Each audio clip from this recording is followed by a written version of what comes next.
In this modern era of sci-fi and fantasy, I often hear The Lord of the Rings described as dated, wordy, and most of all, morally simplistic.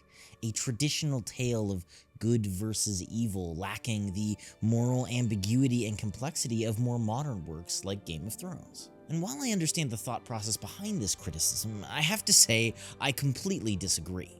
The Lord of the Rings is a tale filled with darkness, one which reveals a profound and overlooked philosophy of evil and causes the audience to turn inward, to reflect on the darkness within. As always, this video is brought to you by our patrons. To get access to ad-free content, vote on future video topics, or simply support this channel, check out the link in the description down below. Fantasy is an expansive genre. With movies, television, and books, there's almost a limitless supply of content to consume. That being said, the great works are widely recognized. The Lord of the Rings, Song of Ice and Fire, Dune, the Earthsea cycle. I used to think of modern fantasy as more gritty and more realistic than the classics, featuring more nuanced characters and more complex morality. However, as I've matured as an author and a reader, I've begun to realize how wrong I really was. That the moral complexity of these works are not non-existent, but largely forgotten. And while modern stories claim to be grittier, challenging conventions of good and evil, sometimes their conclusions are empty. So today, I want to pull back the curtain and delve into the Tolkien legendarium to point out the oft-ignored darkness of The Lord of the Rings.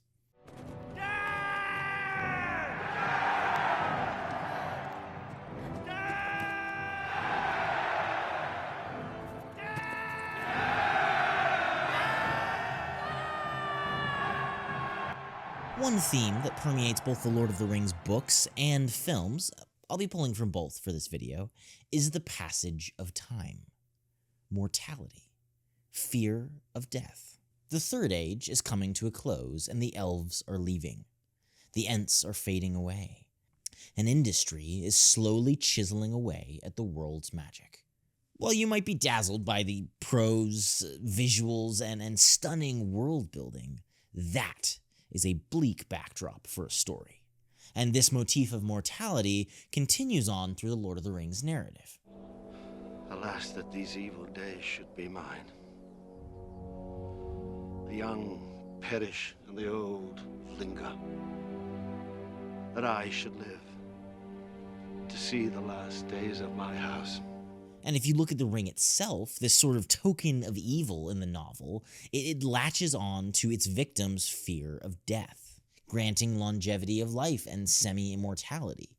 Bilbo, the Ringwraiths, and Gollum are all long-lived victims of the ring, stretched, hollow, and weak by its dark magic. Boromir, too, sees the immortality of empires, the fading glory of Gondor, and seeks to save it all in a blaze of glory, using the One Ring. Power. And in this case, power over the most existential threat of all, death. In the films, we see the struggle against mortality in the fraught romance of Arwen and Aragorn. Elrond sees the pain of death and seeks to avoid it, wishing for his daughter to do the same, and drawing out the stark contrast between the transient nature of man and the timeless nature of the elves. If Sauron is defeated and Aragorn made king and all that you hope for comes true, you will still have to taste the bitterness of mortality. Whether by the sword or the slow decay of time, Aragorn will die. And there will be no comfort for you. But with all of this life depicted, there is a sense of sorrow, a fading glory, something the contemporary author and friend C.S. Lewis called a profound melancholy. What's most interesting about this is the focus on the passage of time, on the end of an age and the start of another, the age of men. And this ties into the larger, more apparent themes of Lord of the Rings, themes of history and legacy.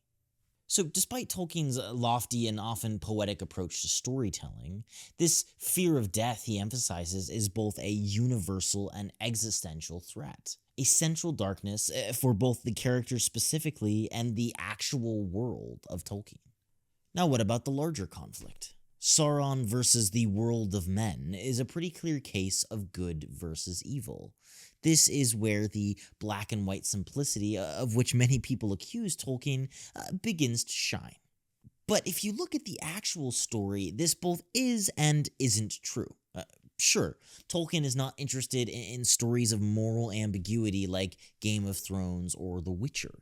But at the same time, he doesn't see evil as simple, simply an other, a category into which he can siphon off all of the less likable characters to be defeated in the name of justice. You cannot offer me this ring. I'm giving it to you! Don't tempt me, Frodo. I dare not take it. Not even to keep it safe. Understand, Frodo. I would use this ring from a desire to do good.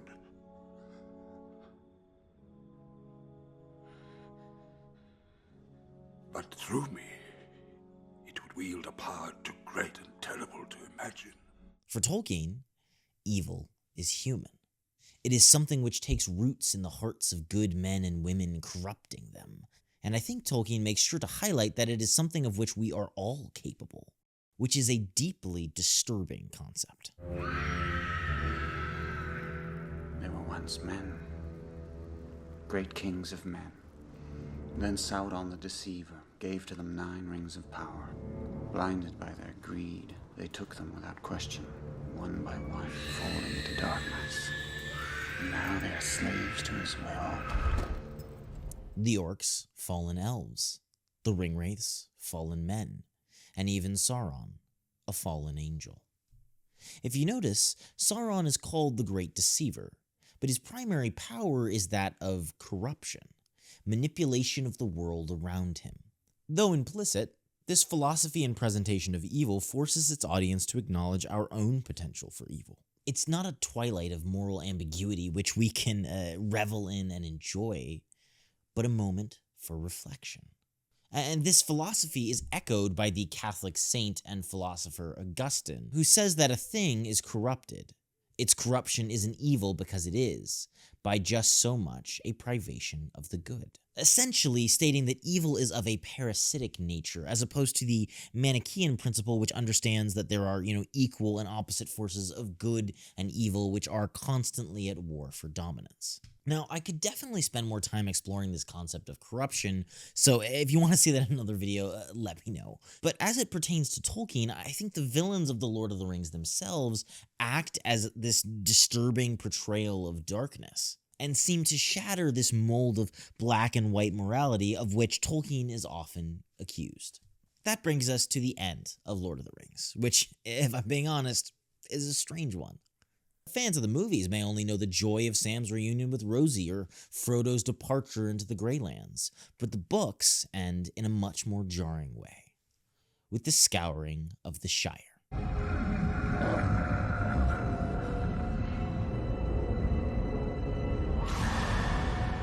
When the hobbits return home, they are not met with peace, but war and chaos. Trees have been cut down, and the Shire has been essentially enslaved by Saruman. A battle ensues, and only after rousing up the free folk and fighting for their literal homes is the Shire finally purged of evil. It's a very odd ending to the book, and honestly, I think it was a very wise choice to remove this from the film adaptations. But it does serve to further demonstrate Tolkien's philosophy of evil. War isn't won with a single battle, and even when the enemy surrenders, the evil will follow you home. Now, some people think of this as an analogy for PTSD, but regardless of the specifics, this sentiment rings true. And it's a darkness that Tolkien went out of his way to represent, as if he wanted to demonstrate that evil is not destroyed in a single victory, or perhaps any earthly victory. If you don't believe me, then let's take a look on how this theme continues on in the sequel. Unfinished, of course, known as The New Shadow. As the title implies, the measly 13 pages took on a very different tone than one would imagine. It was explicitly dark and brooding, with a general sense of dread throughout the chapters. And while I would never describe the original trilogy as being full of dread, I think this is a continuation of the themes contained within. Evil is perennial.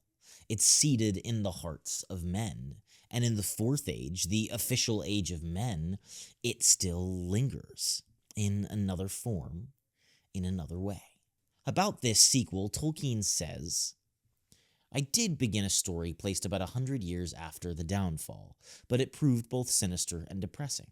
Since we are dealing with men, it is inevitable that we should be concerned with the most regrettable feature of their nature, their quick satiety with good, so that the people of Gondor in times of peace, justice, and prosperity would become discontented and restless."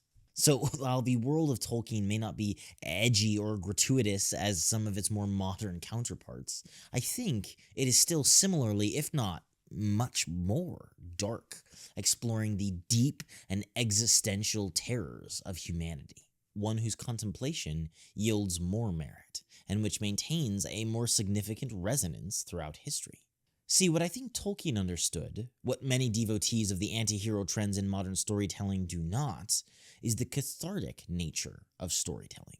That our propensity to evil is what makes good so great.